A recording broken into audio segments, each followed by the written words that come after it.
నమస్తే, welcome to Aadya TV. నేను మీ స్వర్ణ. ప్రస్తుతం మనతో పాటు ఉన్నారు సీనియర్ జర్నలిస్ట్, సినీ పరిశోధకులు ఎమ్మంది రామారావు గారు. నమస్తే అండి. నమస్తే రామారావు గారు, కొద్దిసేపటి క్రితమే వాణి జయరాం గారు చనిపోయిన సంగతి మనకు తెలిసిందే.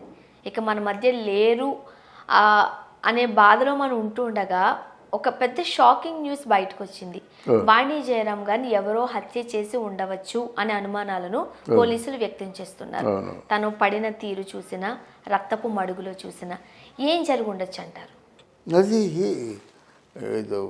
ఏదో మార్నింగ్ ఒక 4 o'clock ప్రాంతంలో ఏదో అక్కడ కొంచెం గలాభా జరిగి దాడి చేసినట్టుగా అంటే ముందస్తు సమాచారం అన్నమాట.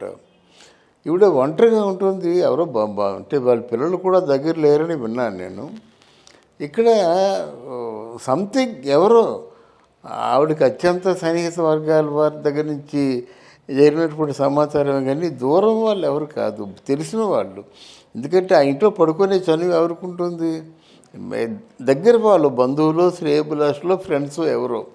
అలాగుండి మామూలుగా ఏదైనా సహజంగా మందు తాగే అలవాటు ఉన్నట్టయితే ఏదో మందు తీసుకొని మాట పెరిగిన తర్వాత గ్లాస్తో ముఖం మీద కొట్టేటువంటి చనువు ఎవరికి ఉంటుంది?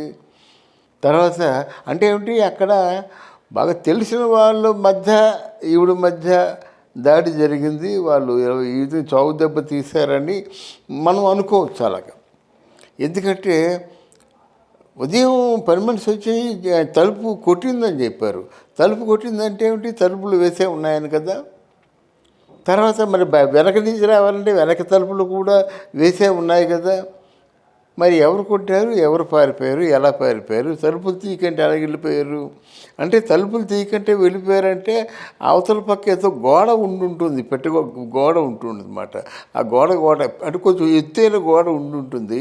ఆ తలుపులు తీయకుండా ఈవిడ్ని చాకు దెబ్బ తీసిన తర్వాత ఆ ఎత్తైన గోడ దూకి ఒకరో ఇద్దరో మొత్తాన్ని అగంతకులు ఈవిడ్ని హతమార్చిన వాళ్ళు పారిపోయి ఉండాలనేది మనది మామూలుగా జనరల్ క్యాలిక్యులేషన్ అన్నమాట ఇది. అంటే ఇట్లాంటి సంఘటనలన్నీ కూడా తెల్లారుజామునే జరుగుతాయి. 3 గంటలు 4 గంటల ప్రాంతంలో జరుగుతాయి అన్నమాట. ఈవెన్ సిల్క్ స్మిత్కి హత్య చేసినప్పుడు కూడా ఎర్లీ మార్నింగ్ 3 గంటల సందర్భంలోనే జరిగింది. అంత ఆవిడ్ని హతమారుస్తూ దయనీయమైన పరిస్థితుల్లో ఆవిడ చేత లెటర్ రాయించడం ఇవన్నీ చేశారన్నమాట. ఇంత బ్రూటల్గా మనుషుల్ని చంపుతుంటారు కనుక పోలీస్ వర్గాలు కూడా అంత తేలిగ్గా ఊరుకోవు. మరి ఈ అనుమానాస్పదంగా ఉన్నటువంటి అమ్మాయిని, రక్తపు మడుగుల్లో ఉన్నటువంటి వాణి జయరాంని తీసుకెళ్ళి హాస్పిటల్లో ట్రీట్మెంట్ చేసేసరికి ఆవిడ చనిపోయింది. సీజ్ నో మోర్ అని తెలిసిందన్నమాట. ఎక్కువగా ఇటువంటి హత్యలన్నీ ఆస్తి కోసం జరుగుతూ ఉంటాయి. అవును. అంత ఆస్తి ఉందా ఆస్తి కోసం చంపేయడానికి వాణి జయరాం గారిని? అంత ఆస్తి లేదమ్మా. ఆవిడ ఆత్మాభిమానం గల వ్యక్తి. తర్వాత ఆవిడ బాగానే ఉండేది, బాగానే ఉంటుంది కూడాను.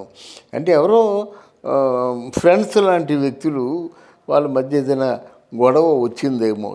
అంటే రాత్రి మామూలుగా మాట్లాడుకుంటున్నప్పుడు మాట పెరిగి ఆ మాట కాస్త ముదిరిపోయి మనుషులను ఒకరినొకరు కొట్టుకున్నంత వరకు వచ్చిందా అన్నదే మనం ఆలోచించుకోవచ్చు. చంపేంత కారణాలు ఏముంటాయా అనేది కారణాలు ఈగోలు ఉంటాయమ్మా. ఎప్పుడు ఫ్రెండ్స్ ఎలాగుంటారు, బాగా స్నేహంగా ఉన్నంతసేపు ఒకరి తప్పులన్నీ కప్పుకుంటారు అన్నమాట. ఆ స్నేహంలో ఎప్పుడైతే డిస్టర్బెన్స్ వచ్చిందో, నువ్వు ఆ రోజు అలా చేసావు, నేను ఈ రోజు ఇలా చేశాను అని చెప్పేసి ఇట్లాంటి మాట్లాడుకుంటారు అన్నమాట. ఈ పెద్ద అయితే ఏమవుతుంది, ఎవరైనా కోపాన్ని కంట్రోల్ చేసుకోకుండా ఉన్న వాళ్ళైతే చేతిలో ఏదుంటే దాంతో పాటుగా ఇసేస్తారన్నమాట. అదే ఎన్ని చూసాం మనం. ఆ బీరు బాటిల్తో కొట్టుకోవడం, మందు గ్లాసులతో కొట్టుకోవడం, ఆ గిన్నెలు కంచాలతో కొట్టుకోవడం ఎన్నో చూసాం అన్నమాట. అలాగా ప్రాణాలు తీసుకున్నంత వరకు కూడా వాళ్ళు సురిసిమించుతారు. అది ప్రాణం కూడా తీసుకోవడానికి వెనకాడరన్నమాట వాళ్ళు. అంటే 70 ఏళ్ళు వచ్చాయి వాణి జయరాం గారికి. కాస్త లేచి నడిచే టైంలో కాలు జారి డైనింగ్ టేబుల్ మీద పడడం వలన ముఖానికి దెబ్బ తగిలింది. పడిపోయినప్పుడు కూడా తలకి దెబ్బ తగిలి ఉండొచ్చు అనేది కొంతమంది అనుమానం. అలా కూడా జరుగుండొచ్చేమో. లాస్ట్కి అలాగే చెప్తారండి. లాస్ట్కి హత్య చేసిన వాళ్ళు ఏం చెప్తారు? ఆవిడేమో ఆ టేబుల్ పట్టుకొని కింద జారింది, బొక్క బోర్లా పడడం వల్లనే ఊపిరాడి చచ్చిపోయిందని చెప్తారన్నమాట. అదే వస్తుంది లాస్ట్కి నిర్ధారణ. అంతేగాని ఆ దిశగా ఎందుకు ఆలోచిస్తారు? ఆవిడెందుకు అంత జోలుపై పడిపోతుంది, ఆవిడ తాగుపోతా అంత తూలిపై పడిపోయి తలకి దెబ్బ తగిలి చచ్చిపోయినంత అవసరం వచ్చిందంటే ఆవిడ తాగుపోతే నా ఉద్దేశం. ఎలా అనుమానిస్తారు? అలాగా ఆవిడని ఒకరో ఇద్దరో పూర్తిగా చెద్దగొట్టేసి చావగొట్టేసి చంపేసి పారిపోవచ్చుగా. అలా ఎందుకు ఆలోచించరు? అసలు ఆవిడకి రక్తం ఎందుకు చేరువవ్వాలి? కళా సరస్వతి, సంగీత సరస్వతికి ఆవిడ చక్క పాటలు పాడుకొని ఆ తన్మయత్వంలో ఉండాలి. కానీ ఆ సంగీత సరస్వతికి ఈ రక్తం ఎందుకు, రక్త పొడుగెందుకు?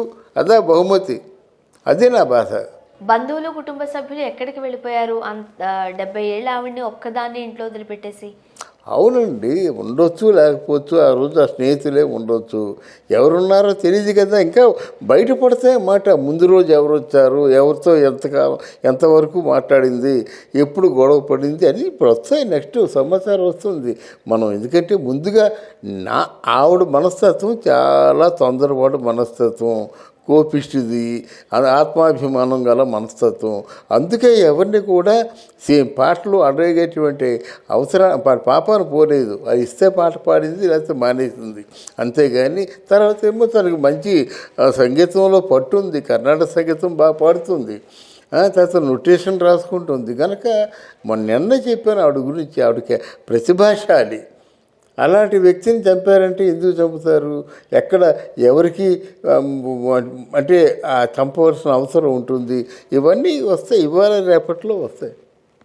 జనరల్గా వాణి జయరాం గారి మనస్తత్వం ఏ విధంగా ఉంటుంది? తన గురించి తెలిసిన ఒక 2 మాటలు చెప్పండి. అంటే ఆ అమ్మాయి చాలా మంచి డిప్లొమాటిక్ ఒకటి, తర్వాత సాఫిస్టికేటెడ్ అన్నమాట. ఒక మంచి హైఫై కుటుంబంలో పుట్టినట్టుగా ఉంటుంది. హైఫై మాటలు మాట్లాడుతుంది, స్వాభిమానం ఉంది, దాని తర్వాత ఈగో ఎక్కువ ఉంది. అంతే, మిగతావంతా మాట్లాడదు. అండ్ అలాగని కావాలని అర్థించదు సేమ్ పాటలు అవేని. నేను చెప్పాను కదా, నేను వెళ్తున్నట్టు చాలా బాగా చూసుకునేది అన్నమాట, చాలా గౌరవంగా చూసుకునేది. అంటే ఆవిడ నచ్చాలి, నచ్చితే చాలా గౌరవంగా, చాలా అభిమానంగా చూసుకునేది అన్నమాట. ఏదేమైనా వాణి జయరాం గారికి ఇలా జరగడం అనేది దురదృష్టకరం. సో పోలీసులు ఉన్నారు, ఏం జరిగిందనే విషయాన్ని ఖచ్చితంగా వెలుగులోకి తీసుకొస్తారు అని ఆశిద్దామండి. Thank you. Thank you.